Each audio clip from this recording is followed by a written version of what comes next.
Oh my goodness. Well, good evening. There'll be a few seconds here waiting on Mr. Wardrobe to log in, so we'll say. He'll be along here shortly. He had something he had to do, but he'll be along. So let's just take a 30-second countdown and maybe we'll get lucky and he'll be in here. Be right back.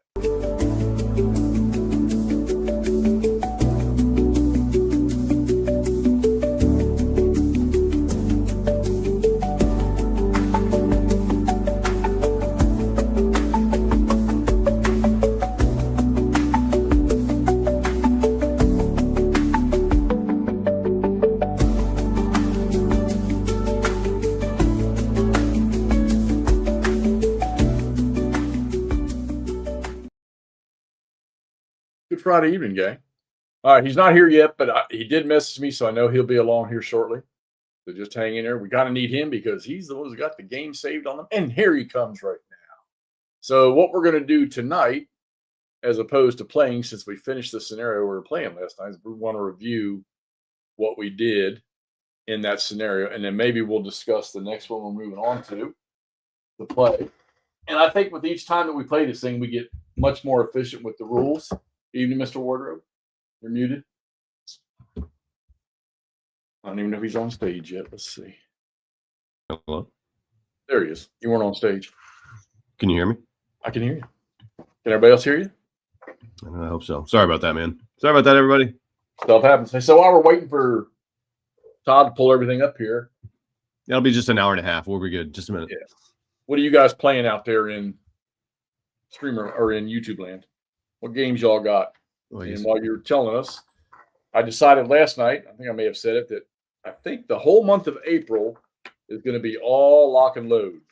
Oh wow! Hey, real quick, Jeff, do you want to cursor through the play log, or do you just kind of want to see the end state? I don't know. Bring it up and let's. Yeah, maybe we should cursor through it because I forgot what a lot of stuff we did earlier. Yeah. Okay. As we were running away. I mean, it could get a little long, but we can just talk while we're okay. Cool. Please. So we're going to review Johnston Retreat Scenario 2 from On to Richmond 2 basic game, and it was one of those things where, matter of fact, I'll read the notes on it right here while you're pulling all the stuff up. During the night of May 3rd, 1862, Johnston's army quietly slipped out of its Warwick River defense line and retreated west towards Richmond, which we were talking about it afterwards last night, just real quick for a few minutes. That Warwick defense line was a good defensive line.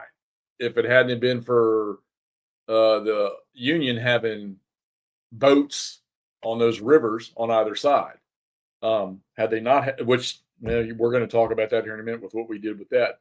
But he decided to pull back. So they had escaped the upcoming cannonade from the Union siege artillery that McClellan had spent the better part of a month preparing for. The path was now clear, however, for Union naval movement up the York River, and Johnston knew it. There we go, what we were just talking about. So he was forced to withdraw his entire army and baggage train from the peninsula with all possible speed to avoid a trap. Note, this scenario has been extremely blah, blah, blah. Okay. So, yeah, so we were as the Confederates, we were pulling Johnston back, and we had objectives that we had to reach in order to get points on the way back. And quite frankly, we thought it was going to be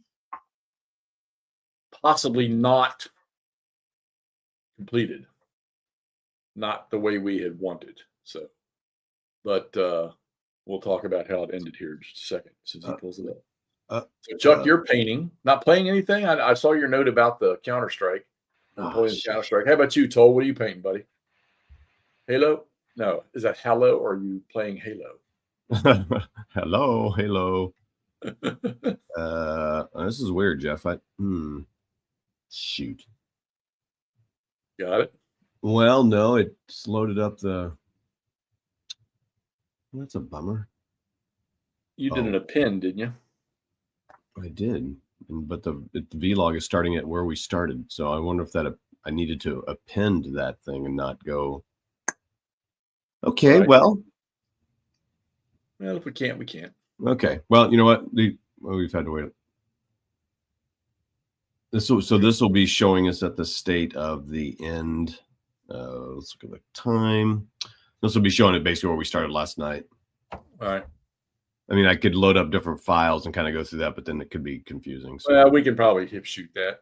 It's not going to be a real long stream tonight because Yeah. old Jeffy's on call, and I got called in at 2 a.m. last night. Whoa, are you serious? Yeah, We because called in. You had to go in. yeah, literally, it's the only task we can't do remotely. Oh, of course. So somebody decided to type their password 3 times wrong. Oh man, It amazes me. Man, I'd be so nervous about doing that. Just knowing how you work. Oh, I got to wake up somebody. Yeah, well, I decided I got 2 hours overtime. I said, do I want the money or do I want to come home early? So I came home early, and then I went to sleep. Oh yeah, well that's anyway. I may not sound better, but I already feel a little better. Taking Your drugs. voice sounds a little stronger, so Yeah. Okay, and I have a little bit more energy. So okay, I need to share my screen. Table full of minis to paint, but had 0 overtime since October. Gotcha. What do you do, Toll? Oh, Are you an IT nerd like us or me? And yeah. Don't call me that. How dare you? You are.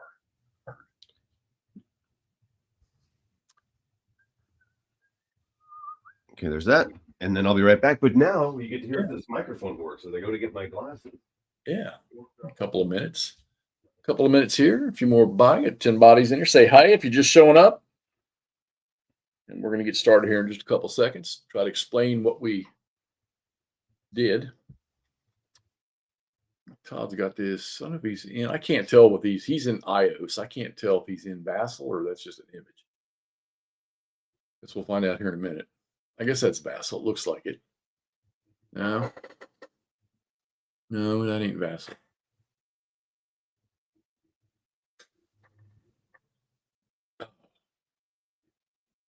Library database. Okay, gotcha. All right. We handle all the networking stuff for all the libraries in our county.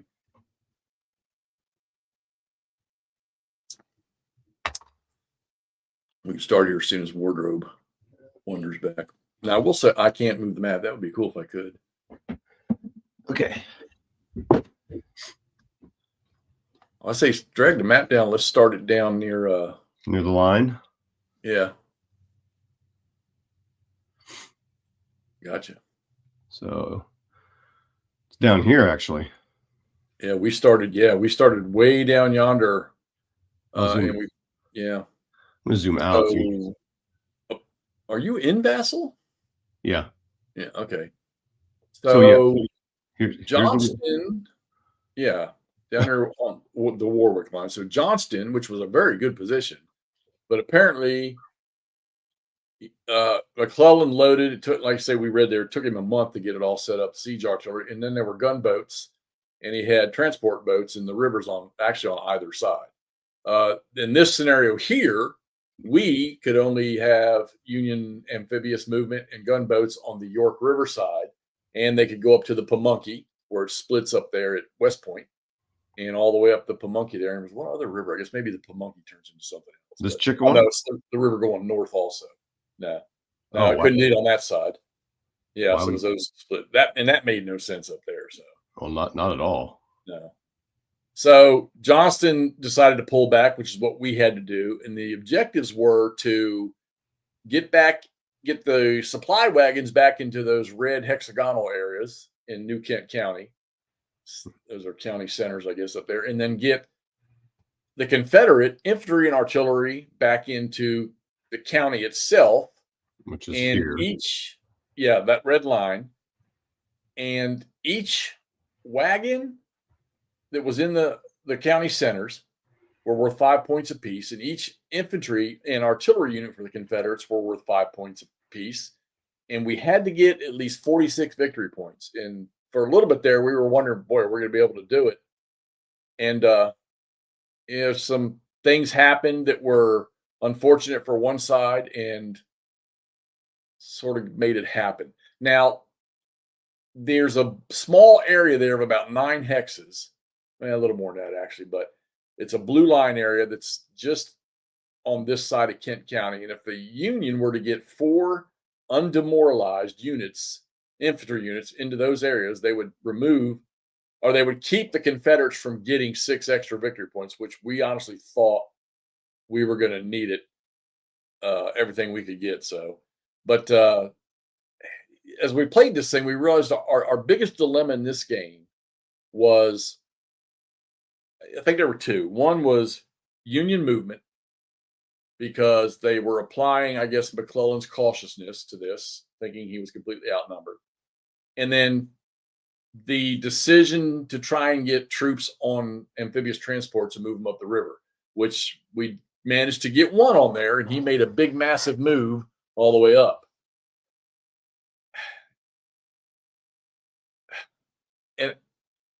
And that, yeah, Franklin got all up there, but that's not it. Was that his end state? No, we had him wrecked. So Jeff, I was able to get to the beginning of when we started playing last night. Oh, okay, I got you. So everybody, anyway, we're just going to start showing the kind of the movements, and we'll kind of talk through it. But anyway, so we were using the cavalry to screen everything we could, which Stewart did an outstanding job, we thought. Oh yeah, of course, cavalry's great in this game, both sides. Well, Confederates are a little better right now because they just have more leadership and stuff. But in fact, is this the first time we've had cavalry leadership? I feel like it is. Yeah, because Stewart was in a regiment. He was a regiment in the all green alike stuff. Okay. Anyway.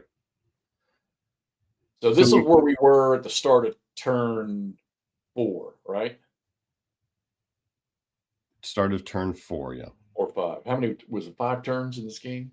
Yeah, let's take a look at the game. Oh, I got it right here. Jeez. Yeah, 5 turns. So this was at the start of turn 4. So this was 4th, 5th, 6th, 7th. This was the start of May 7th. And we were already skedaddling. And I think at this point we realized that the supply wagons, they probably weren't going to be in any trouble. But we did have a whole division protecting them just in case something weird would happen. Yep. And we kept the Confederate cavalry, we kept scattering them to try to block approaches. Now, we're going to go through, this is like I say, this was at the start of May 7th. So we had decided just previous to this that we're going to pull back all the Confederate infantry, start pulling them back towards New Kent County, because we had the only way we were going to get victory points was to put them back in behind that red line. And maybe we were considering stopping at Barnes Swamp area and Barnesville to keep the Union from getting that or killing that extra 6 points. And then somewhere along the line, we decided, you know what, we didn't need to do that. We'll just let the cavalry put everybody in check. So let's start scrolling. Okay. Evening, happy Friday, JPJ. So we had one successful amphibious roll in the whole game. And that was Franklin. That took what, 3 turns? That took 3 turns, and everything else just kept failing. And yeah. Well, and I think the thing that hurt us too was the units we had sitting down there on the docks hoping to get on ships, because they kept failing. There they are down there. They were stuck down there. Sumner was actually up in one of them too, but we must have moved. Yeah. And by the time we decided, well, we can't do this anymore. What's up, Tony? We've got to move. Yeah, so I'm just going to talk on that real quick. I don't know if this is a good strategy, but I think next time if I played this one again, I mean, this is really just an exercise in learning amphibious and gunboats, which we never use gunboats, and movement and maneuver, because not a lot of maneuver, but movement and chasing. I think we only had a couple, 2 or 3 battles. And the Patrick was the same way when they did it. But I wondered if do they have to be fresh to start trying or no? I can't remember. But I would have taken Sykes and Sedgwick and gone to a port, tried it, and if it failed, move it and try another one. Try 2 different people and kind of then move. If you fail the first time, then move around to the next one and kind of keep advancing, right? Kind of hopscotch in the wharfs or something, or have or hopscotch use another units, like this unit goes up here and then Cedric comes up and catches up. Something to get them closer, because then at the end we needed more units up here to try to get some points, and we just see that it fails miserably. And you all will understand that when we get to the final couple turns. Yeah. Let's see. Anyway, so yep, I'll start moving through here. So now it's going to jump around the map when I do this, people. So and you'll see a little red dot blinking occasionally, like there, and because it's by me showing. We'll just keep doing this until you see something. To me, amphibious movement. So I think we're moving the wagons to get them secured in here. We decided to go ahead and move them to the Baltimore store location because they had to unload at the store. Tony, he's going to be out here with me, him and McMurray. Oh yeah. So no, I will not, Tony, because I kind of needed to decide on what I wanted to take off for work for, and I said, well, this year it's going to be for going to West Virginia to see Jeff, so we can go tour Gettysburg, Antietam, and maybe a couple others or something. And then it turns out we're doing it the same weekend, so I won't even, because if I would have been here, I would have at least dropped by. But I will miss it this year. Sad to see. What game are you going to be playing there? So anyway, so then we also decided to move DR Jones people over there to kind of protect them in case the Federali's got froggy. People on boats. To me, the amphibious movement thing was like almost like artillery in some games. Like you can't really rely on it, and if it's there, it's cool. But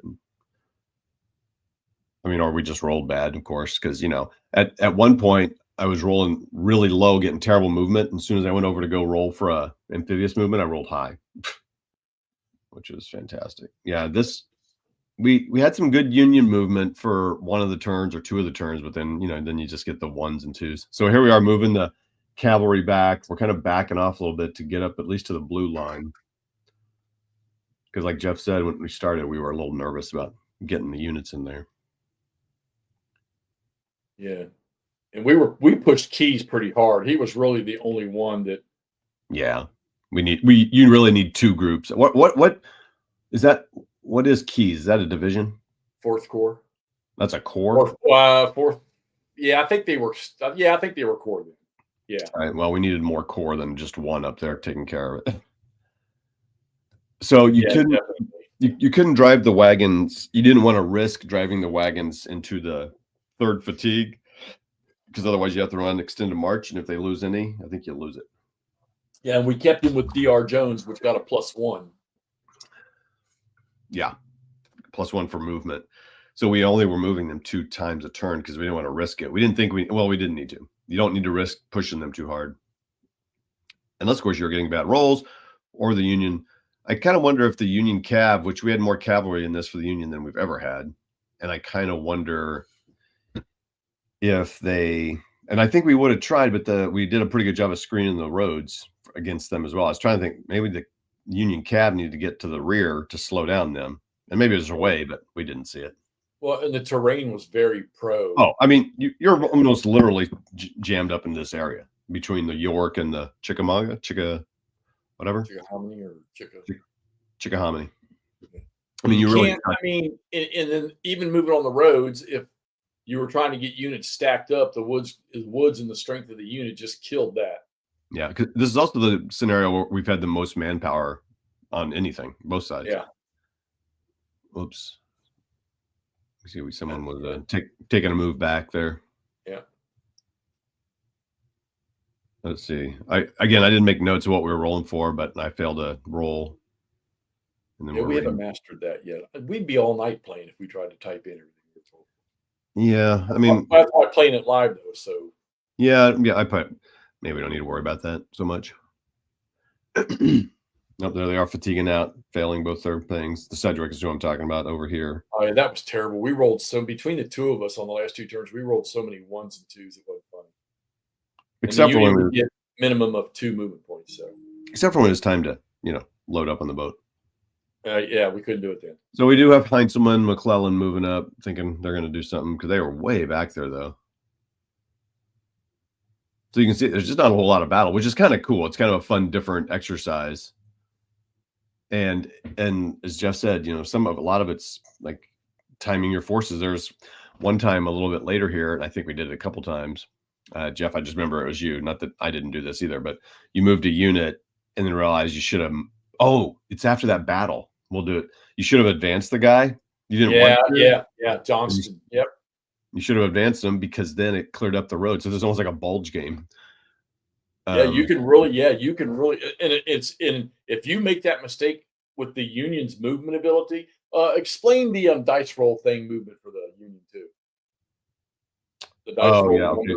So in this scenario, so you roll for initiative after every activation of a unit. That's a fun thing about this game. Seems like for us, it seems like the Confederates always win, but it doesn't matter who wins this, because whatever the Union roll, so 1 through 6, determines how many. Excuse me. So let's say you whatever you roll in your initiative roll determines how many units a leader can activate. So 1 through 4, they can only activate 1 unit. A 5, they can activate 2, and then 6, they can activate however many they can activate, all of them, whatever that number is. So that is also another limiter on you. And I think Jeff and I kind of forgot to do that like the first turn or something. So we might have actually got more moves than we should have. We might have been better off. So if let's say the Union rolled a 1 and the Confederates rolled a 2, but so even if the Confederates would pass, that would be your roll. So then you can activate a leader, but all you're going to activate is one unit. So then notice most of the Union Corps have 3 divisions in them, 3 units. And so, yeah, right.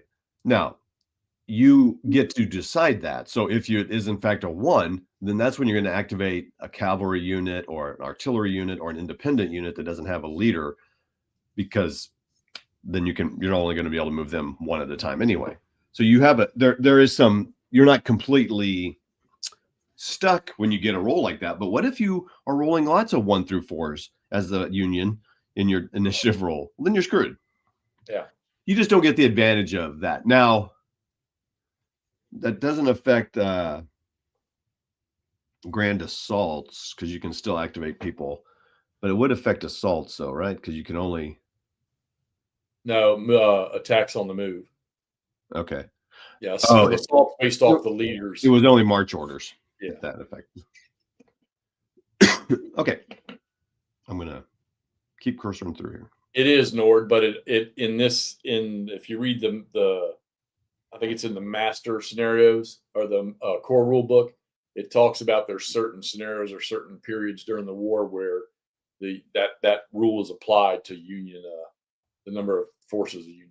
And I like I say, I think it's got to be, that has to be directed at McClellan's caution. A rule, and it worked well. I mean, he never did chase the Confederates down. Like I say, Johnston quietly pulled back. I mean, we probably created more havoc playing this than the Union Army did. Now, here's where we got into a little jam with the Virginia, but then we found there was a way out, and they were already disorganized. So, but Stewart did an outstanding job with the cavalry, and we did our best to keep him in a position where he could command all 3. I think we had 1 turn where he couldn't, or 1 activation. And we were screening everything we possibly could to slow. And look at this way. So if you were fortunate enough for the Union to roll a 6 for their movement, they weren't getting any pluses because it was a D6 with a minimum of 2. And, we put the cavalry there after they've moved. If they, maybe they got 4 movement points and we moved them within 1 hex, they were going to lose pretty much everything. We had 2 times where a Union unit hit a cavalry unit and it stole all their movement. They couldn't even move anymore. They moved 1 hex and got stopped. Yeah. And that really, because by the time we got the Union forces even close, what you're going to see, even close to having to do something, they were already at fatigue level 3. Okay, so notice up here, we started moving the arty up here to get advantage of some artillery, and then I know Jeff moved a couple units in with this unit in here with Hood, so he wouldn't be facing this 18. Because I mean, Franklin's not doing any good there. He has to get past this blue line. So we're kind of moving stuff around there. I don't know if we see all that action happen right away or not. Let's see. We decided to, move him that way. Yeah. Franklin moved north. Then we're like, yeah, we got our first unit past blue. Look out, Confederates.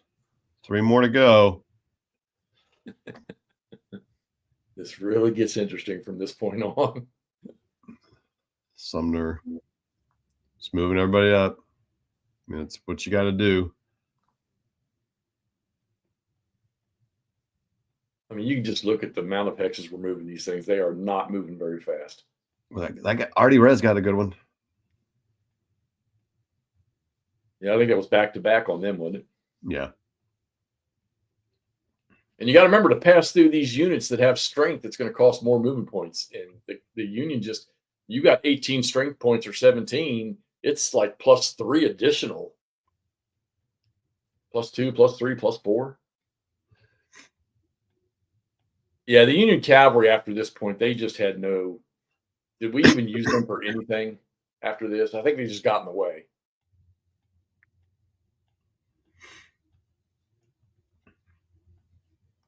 Here's where we're trying to push keys forward.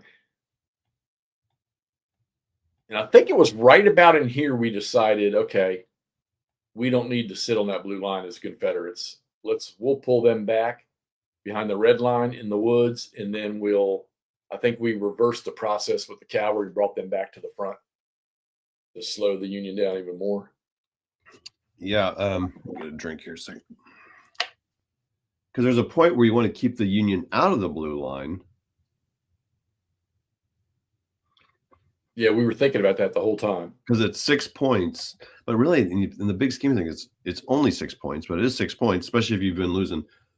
You know, we didn't have a ton of losses until the end when until we started killing all the Union guys because we went into battle. Whoops. That's what happens. Yep. Near the end of these games, man, I use the Union, and it only helps the Confederates because I just die. Well, I see we still got all our cavalry for the Confederacy. So if you want to see this kind of played out, and you can watch our live streams. You're gonna have to watch Patrick and Roger. They do their normal 2 times thing. I should have looked up who won those, which side won them. They play against each other, whereas Jeff and I are kind of playing together. I do like, so we've kind of started with this prior scenario, but more with this one, sort of. We kind of break it a little occasionally, but we'll roll and we take turns. So if Confederates win, Jeff goes. If next time Confederates win, I take them. And we kind of go back and forth like that unless we see like someone's got an idea. Yeah, we did that a couple of times. Yeah, just makes it easier. But it's kind of cool because like I might be thinking I'm doing something and then Jeff's turn and he doesn't know that. I don't know, it's kind of fun to play, Now here's where we decided to drive Franklin down and attack to kill. So that artillery unit sitting there inside the red New Kent County, he's worth 5 points for the Confederacy. Yeah. So his manpower loss is only 1. But sitting behind this red line, he's worth 5. So he's worth getting rid of. This is the most I think we've ever, the biggest, we should have wrote this down. So I think this battle was like, well, you can see it. It was 12-1. +11, I think, was our final. +11 was 11. Yeah, it was ridiculous. They didn't jump the river. They got so crazy. And Franklin didn't even take other than the initial fatigue. Right. Yep. So we're already into turn 7 here, aren't we? I mean, turn 5, I think, aren't we? Well, no, we're still in the second to last turn. All right. I can't get who knows? Okay.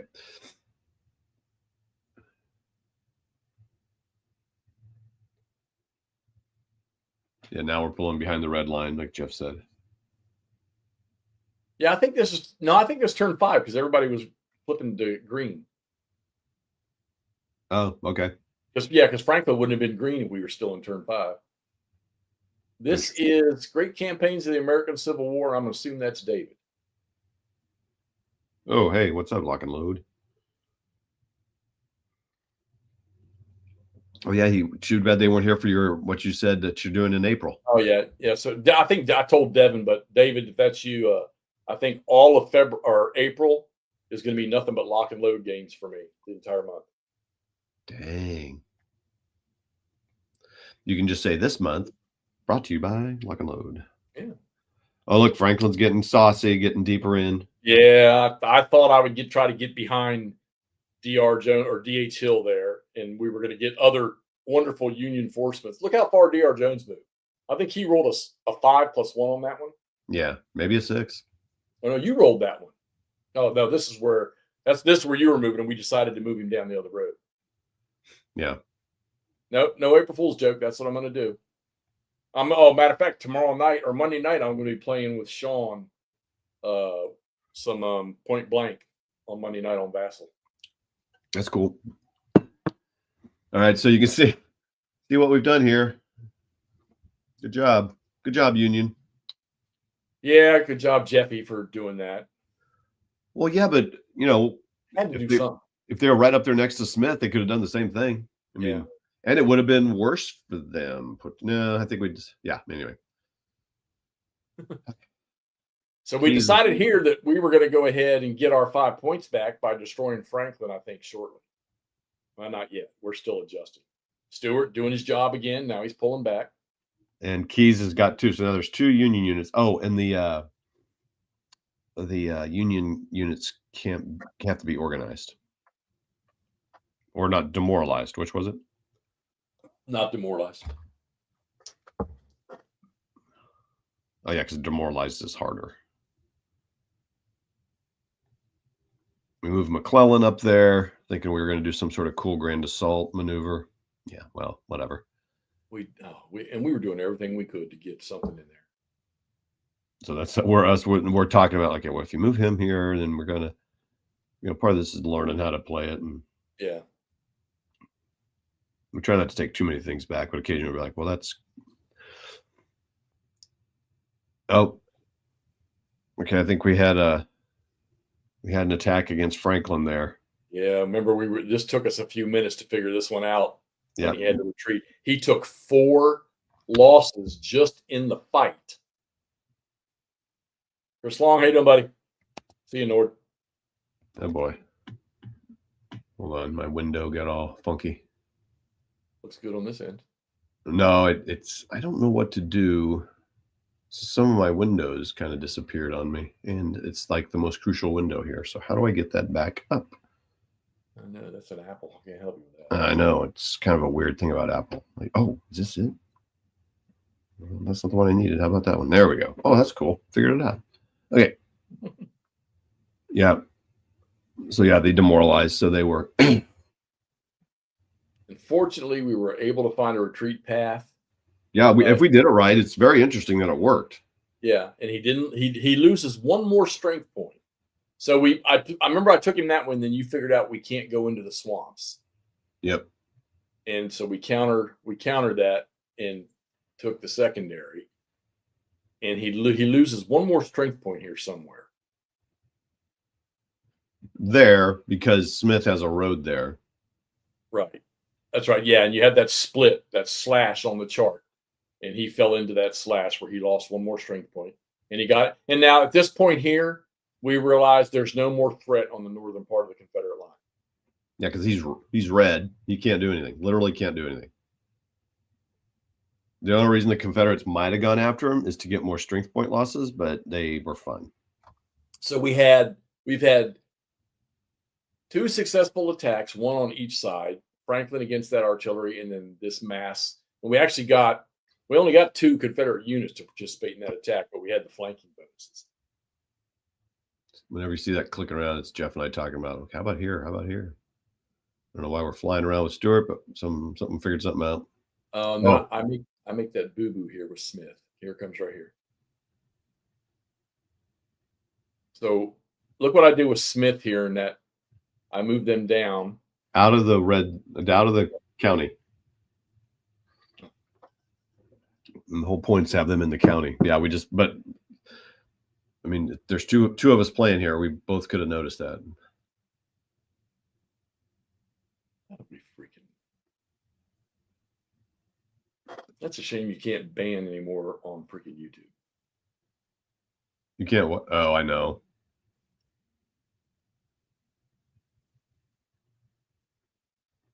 It's kind of weird. Do you have to do it in StreamYard? I mean, Oh, I'm in StreamYard. Maybe I have to do it on YouTube. Try that.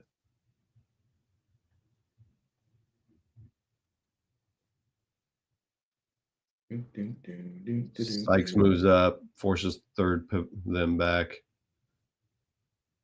I think he's on your channel. Oh, okay. Yeah, he's not on mine.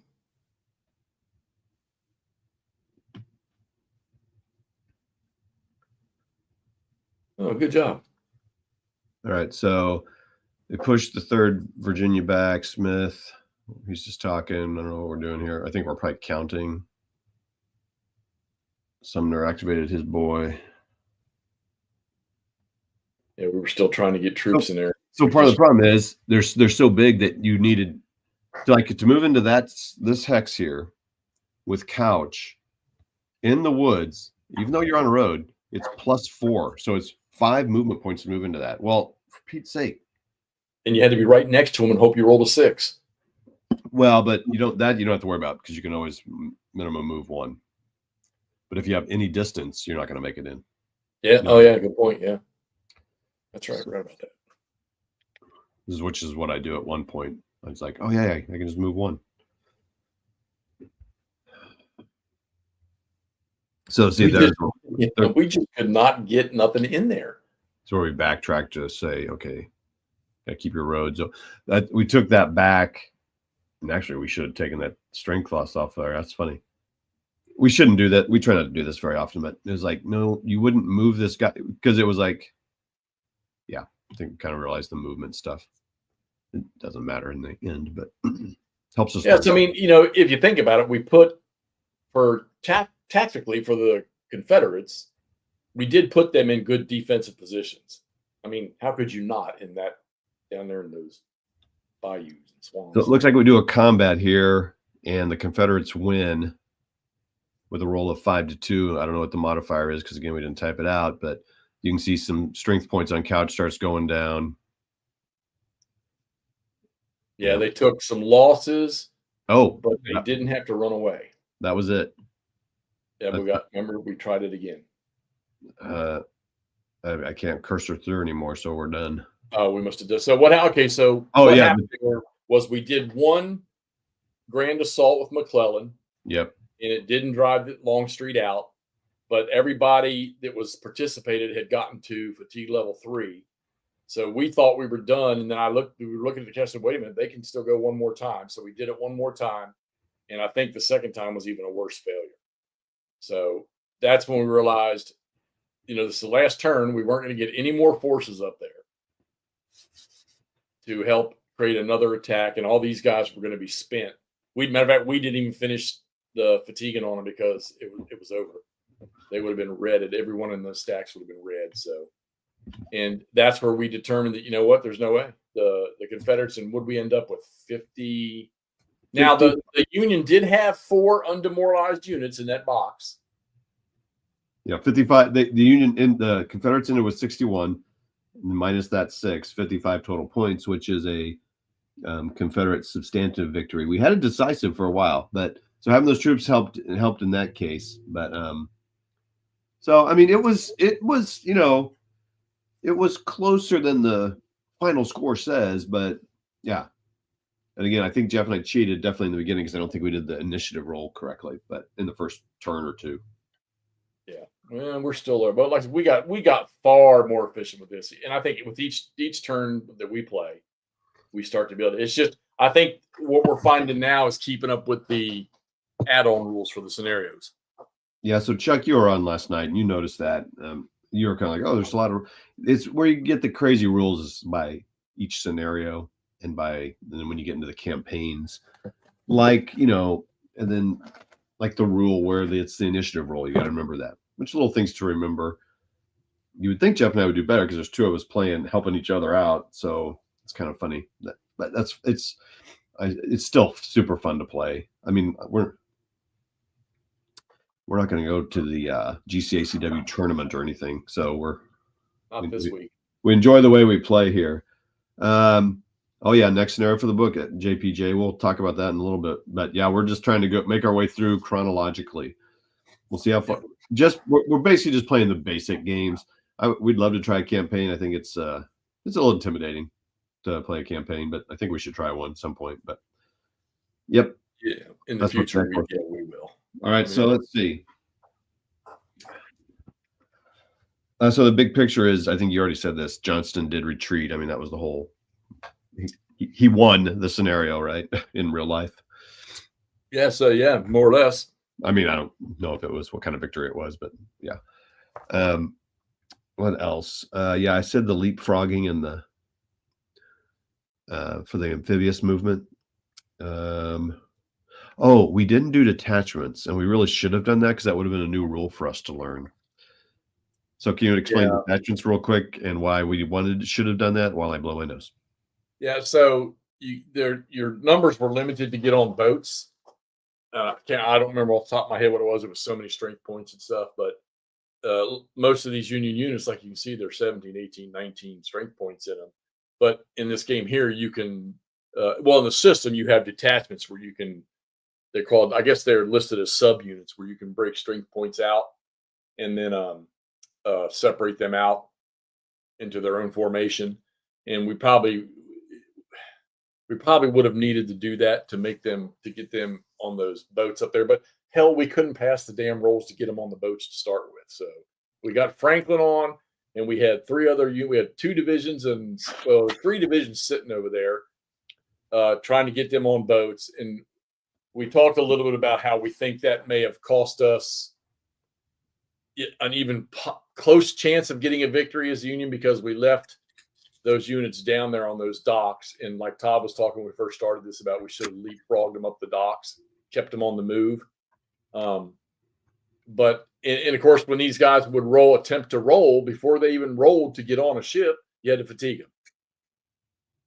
So they were suffering fatigue and not getting on the amphibious transports to move up the river. Because if we could have got 3 divisions on that and up that river, that would have definitely changed the Confederate tactics for this or their deployment, because you would have had to have pulled more troops. Now, would it have made a difference if they'd been able to advance? We don't know, because the attacks seem to go so poorly. We've just not had the greatest luck on Union attacks through this whole series so far. But it's going to get better. I mean, these so far how many have we played now? 6, 7? 7, I think. 7, and you can see in the formations. I mean, just look at the strengths of the Union forces compared to the Confederate ones in this game here. I mean, what did they say? I think McClellan have in reality had like a 3-1 or 2.5-1 manpower advantage, but he just didn't know it. He just didn't know it. He was always calling for reinforcements. But now we're going to start getting into the nitty gritty, because it's going to be back outside of Richmond. And I don't know if in the next scenario or shortly after that, we're going to see Lee take over. Marsh Robert, I think he's going to have a leadership value of 5 of them, I guess, right? Jackson's going to come back down into the picture. Probably going to be we're going to be dealing with a lot more forces, because you're getting the armies out of the forces out of the Shenandoah down here coming in soon. So, and I was just looking at the setup. Oh yeah, it's 2 pages. Thank God for Vassal. Yeah. And then we start getting into the battles, the actual battles around the 7 days. It'll start with 7 Pines will be the first one, which is going to be up to our. I don't know if it's above the York River or just back. We can pull up the scenario. Hey, might as well. Let's see what the setup is for the next scenario. All right. JP, all right, JPJ, you have all green lights set up and have been. Yeah, well, and you'll believe me though. The initiative part of it you'll be fine with after a couple of activations. It's that rule for the Union movement that, my God, we've played 7 scenarios now and we still struggle. Well, we didn't struggle too bad with it on this one. So, but the game is really, I mean, the core rules are pretty. Once you've executed those things a few times, they become pretty routine. It's these subtle rules you got to keep your eye on.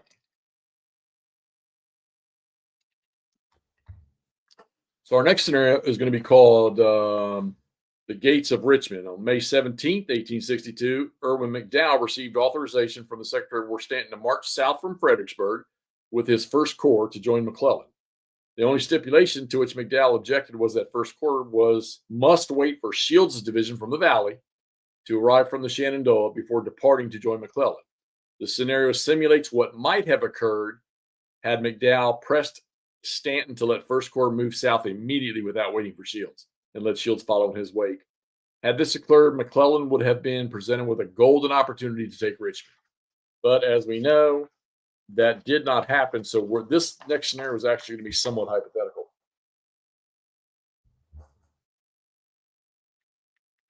So this may not even deal, this next scenario. Now, there's a lot of forces on it. Yeah, it's got McClellan, everybody. We'll at least bring that up, take a quick look at that. And I'm sure Todd and I will figure out when we're going to get back on to play again. And we'll post them up on our channels so that you guys know. Oh, you got to love these maps. Oh, my God, look at this mess. Look at all those victory locations. Good Lord. Yeah, we're going to have to definitely, well, the subtle rules aren't buried. Yeah, there is. The whole page of them. Movement restrictions, river fordability, reinforcements for the Confederates, Ewell's division, random events. No, we've had that. Union reinforcements, Confederate bridge, Union control, Confederate control.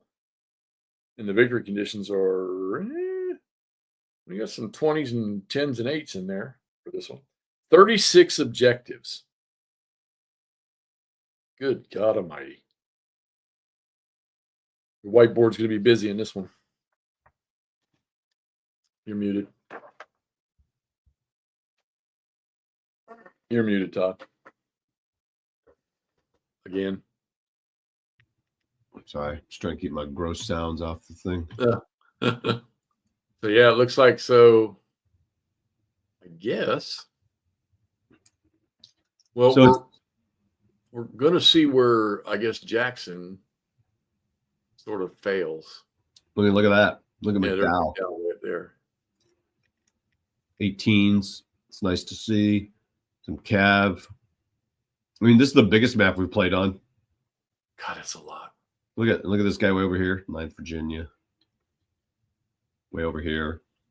93 New York. He's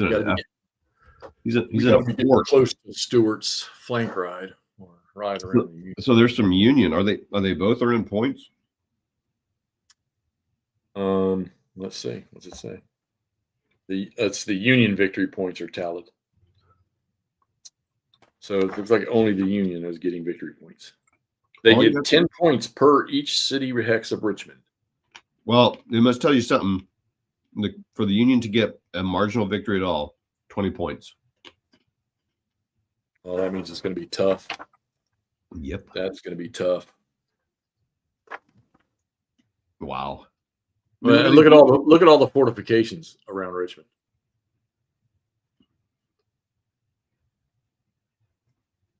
Well, yeah, I mean, these guys are F3s. So what's that? 3 times your defense? Yeah, and then you got the ones out front there. Is that what the Reds are? Well, aren't those breastworks in front of those Abbott? Or those? Oh, yeah, they are actually. Yep. Yeah. Readouts. Yeah, that's the one.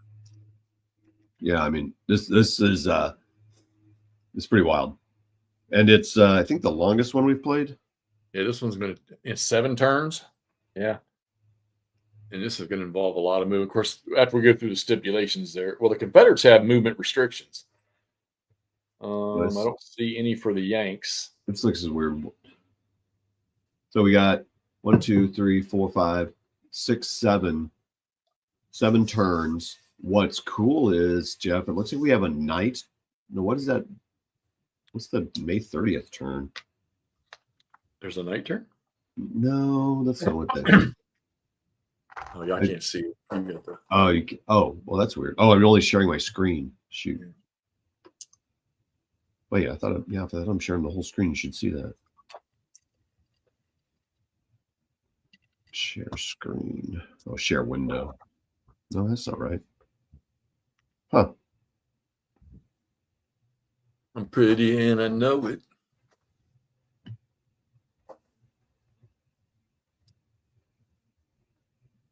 Reset. There we go. So Yule, I don't know why Yule's sitting out here. It's by some setup thing. Minor rivers are unfordable. I don't know if just in that turn. Ripley. And then we got Shields. We haven't had very many reinforcements yet either. This is cool. No. I don't know what the colored days I are. thought Yule was left in the valley, so maybe that's a hypothetical. Oh no, he just arrives at one or the other. He either arrives at Hanover Junction or he arrives in Richmond. But then again, this is hypothetical because McDowell never did move. Stanton wouldn't let him move. You figure First Corps, that's going to be, he's got 3 divisions up there. Not a massive force, but it's in a position that the Confederates probably weren't ready for. What's the Confederate units up there at Hanover Junction? Up in the top left corner. AP Hill. Ooh.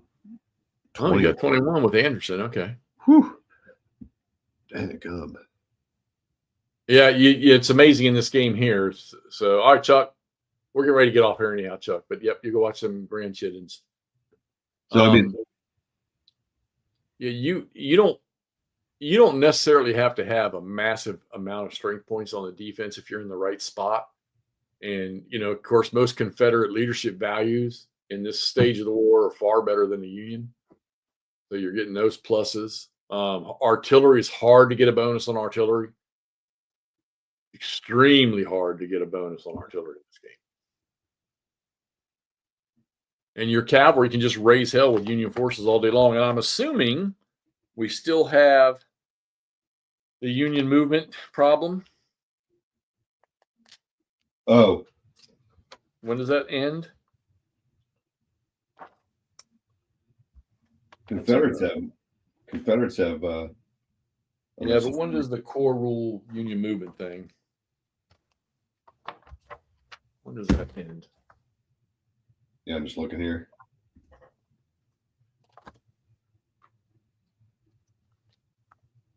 I don't see anything in the scenario itself.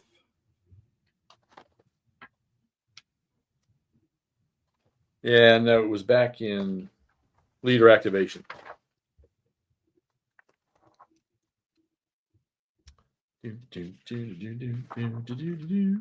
Oh, here we go.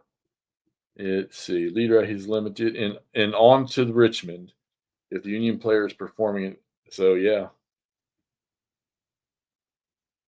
So it's the early war ones, it's not the late war ones.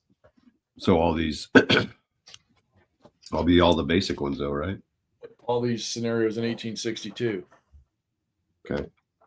Sheesh. All right. Well, there we go. There's our next scenario, and that's a 7-turn. I'm sure that one will take a few nights for us to play that one. Yeah. And like I say, we'll get Todd and I'll figure out what days we got that we'll set up this for. And I'm going to tell you guys again, those of y'all that are going to, they're going to be down here. You're all going to get here on the 2nd. Something like that. And they're going to be here the 3rd, 4th, 5th, and the 6th. I know on the 5th, we're going to be in Gettysburg all day with tour guide Phil. And we're trying to figure out what days we may go see some of the stuff in the valley. We'll probably go over to Antietam. We might go to Bull Run while they're here. Fredericksburg and Chancellorsville would be cool, but it's a little bit longer drive than Gettysburg is. Yeah. I think we want to try to get some game in or something. Yeah. At a minimum, show us Stig's game. But yeah, and we should have Stigler's game if that gets shipped in March, like they say. We should have that. So it'd be cool. Yeah, looking forward to it. So look for that stuff, guys. Also, I got CC. This is March starting tomorrow. So I believe I have a game that drops on the 2nd of March, a video. Okay. And then I have one that drops on the 23rd. So yeah. I don't have anything in between because I've been doing so many other things. But look forward to those. All right, so we're gonna close this thing out. I know Todd's starting to recover. I got called in the middle of the night last night, so I'm kind of shot. And we'll post when we're gonna be playing again, everybody. Yep, we'll do it. Thanks all. Thanks for showing up. Talk to y'all soon. See ya.